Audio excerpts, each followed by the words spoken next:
I want to do it again because we still have a lot of challenges here in the city of Austin. We have challenges in District 9, and I believe District 9 really needs experienced and effective leadership, and I believe that's what I brought to the council. Some of the achievements I'm really proud of. I was honored to have led through council the initiative to create the Sobering Center with the county.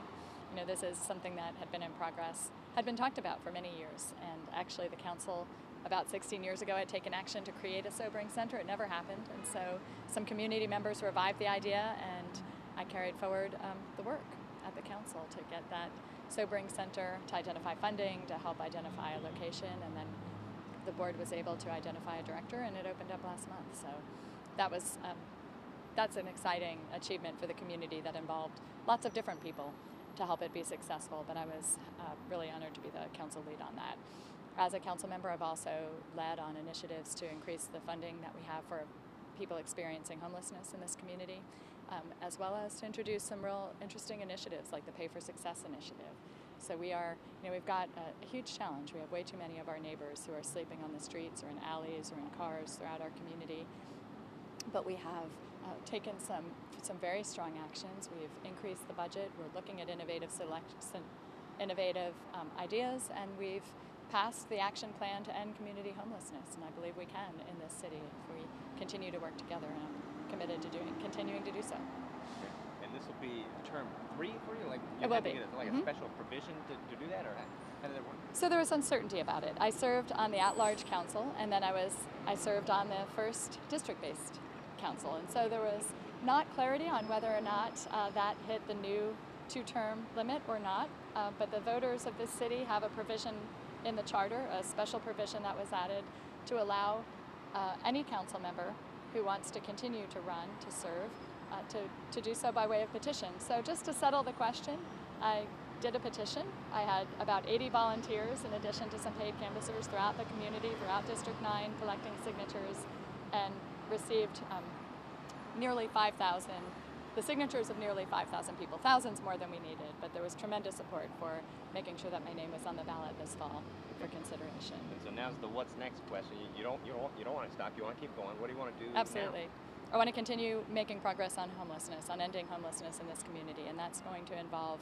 doing more of what we've been doing, looking for innovative solutions, increasing funding, really redesigning the services that we offer at the Arch downtown. That's a critical component. Making sure that we're looking throughout our community at ways that we can place services in other places of the city so that people don't need to come downtown to be served who are seeking housing. We need to make more progress on affordable housing. One of our big opportunities is to preserve the existing affordable housing that we have, and to do so will require a lot of different strategies too. We made progress a few weeks ago.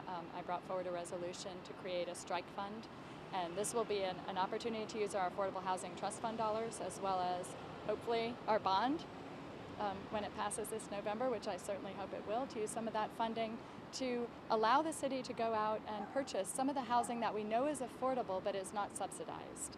It's providing housing right now for low-income families in our community, but those properties are at risk of being sold, redeveloped, and becoming less affordable. And so the strike fund will allow us to be proactive in going out and identifying those properties where we can preserve some existing affordable housing and keep families housed. So that's one opportunity. We need to continue to make progress on exploring some resolutions, some programs that I've brought forward for legal review, but I'm very eager to see implemented, and those are the right to return. Those are the right to return policy, which would give preference to families, to individuals with long-term ties, generational ties to particular neighborhoods, to help keep long-time residents in their neighborhoods when they're at risk of displacement. And we need to really move forward on building on city-owned land. That's something that I have brought forward lots of resolutions about through the years. We have yet to actually break ground on any of those projects. Today, though, on the council agenda, Council Member Houston sponsored, and I'm a co-sponsor on a project downtown at the Health South building, and so we are hopeful that that's going to pass. But that would be a key initiative of my next term, to really move action on getting some housing on our city-owned land.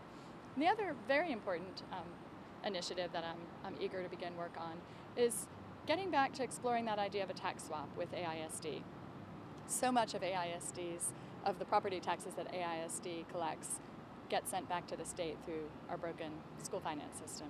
And we are exploring as a council some different ways to assist. We have partnered with them in supporting some programs that benefit families, and that's helped out during this period of real financial scarcity at AISD, and I've been happy to help lead the council in bringing forward that support for our after-school programs, for our family resource centers, for our parent-teacher support specialists. But I'm very anxious to have that conversation community-wide about whether there are other ways that we can do kind of an informal tax swap, where AISD would agree to lower its property taxes with the understanding that the city would absorb some of those services that AISD is currently providing that have a municipal purpose. And most, our initial analysis that our city staff have done shows that most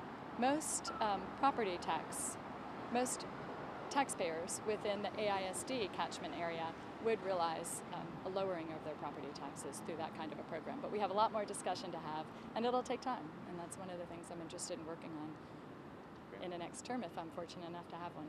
Okay. I guess briefly going back to the arch, do you mean just fixing it, or I know I always ask you if you ever consider moving it, but it's always just about fixing it, right?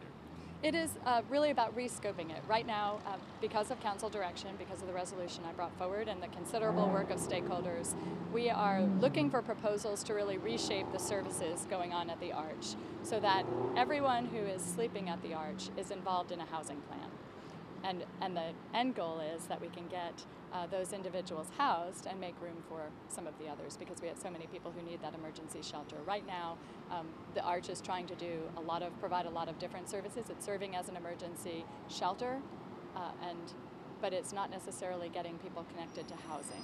And so we're looking for ways to really revamp the kinds of services that are going on at the Arch. Now, I hope some of that will also be a physical reworking, because we are also, it's been a long time goal of housing advocates and others to really provide a place for people to be who may not want to be inside during the day, but offer an alternative to being out on the street, a place out of the sun, in the shade, kind of a courtyard space. And we've had some early discussions about maybe better utilizing the parking area underneath as an enhanced courtyard, and I'm hopeful that we can continue those kinds of discussions. I guess last question, unless there's something else you want to tackle. We got Skidmore and O'Neill, and they're all talking about change and stuff. And what do you have to say to voters about why they should stick with you for 4 more years?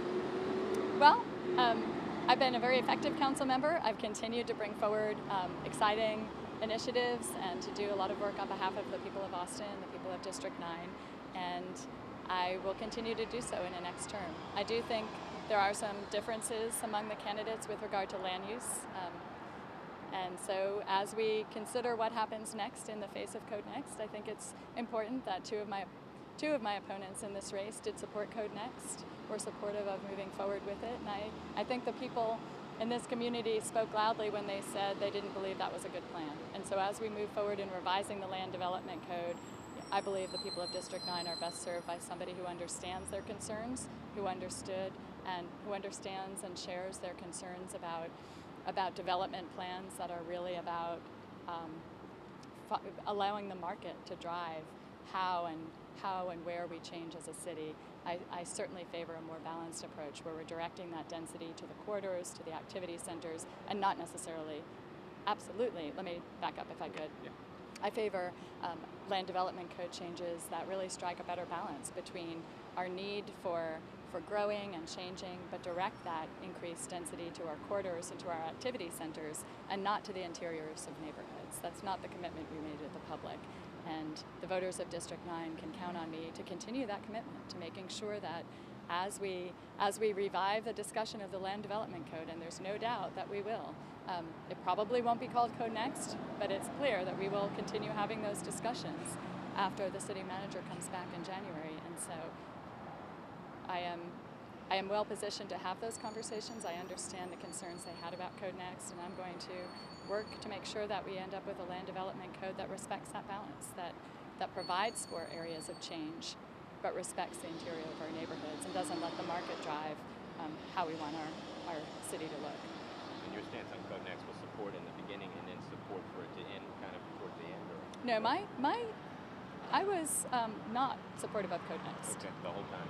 I proposed, I worked with my colleagues, we had amendments we were proposing, but we were not supportive of the draft, of even the third draft as it was drafted. So that is a distinguishing point between, among, at least, I'm not sure where the fourth candidate stands on it, but I know both Linda O'Neill and Danielle Skidmore both told reporters in their early interviews before we ended Code Next that they supported that. They supported that. I believe we need, I raised concerns throughout, formally and otherwise. I submitted formal comments to our city staff and raised them in our work sessions. I had concerns about both the process and the product, and would not have voted to support that final third draft without amendments. And we were working hard to come up with the amendments that would have made it palatable, but I was not supportive of it.